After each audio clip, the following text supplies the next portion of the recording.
An balima bamanankanmɛnnaw an b'a fɔ aw bisimila Sac Pro TV a kunkan sanfɛ an b'a jira aw la k'a fɔ aw mana kɛ diɲɛ fan o fan farafinna ani farajɛla an bɛ badabada fo lase aw bɛɛ lajɛlen ma an b'a fɔ aw bisimila aw ka bamanankan kunnafoni a kɛnɛ kan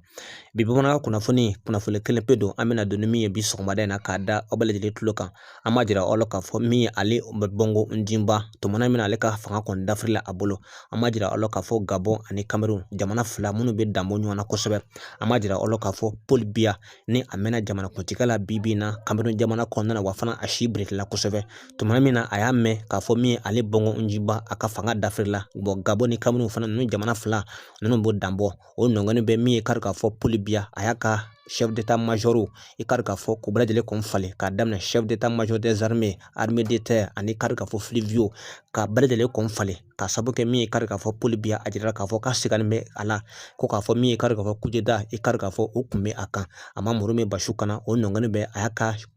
chef d'état-major des armées a y'o bɛɛ lajɛlen kun gɛn ka bɔ yen k'o falen ka na ni maa wɛrɛ nin waati in na i kari k'a fɔ ŋunukan kun bɛ ka duru fan caman de fɛ ko yala min kari k'a fɔ coup d'état nata i sigi o kun tɛ Paul Biya kan wa o nɔngɔnin bɛ a sɔmina bamananw ko ten ko ni sɔmina ɲɛnɛmini ma i kari k'a fɔ k'i b'i sunzuru Paul Biya a ma sɔn abada ka muru min basi kana a y'a ka chef d'état-major k'u bɛɛ lajɛlen kun falen nin waati in na Cameroun jamana yɛrɛ o kɔnɔna na ni aw ye maakɔrɔ ye aw yɛrɛ y'a bɔ ne walasa min ye kari k'a fɔ an ka kunnafoni lakikaw o kana fɔ aw kɔ an b'a fɔ sa a k'an bɛn diɲɛ waati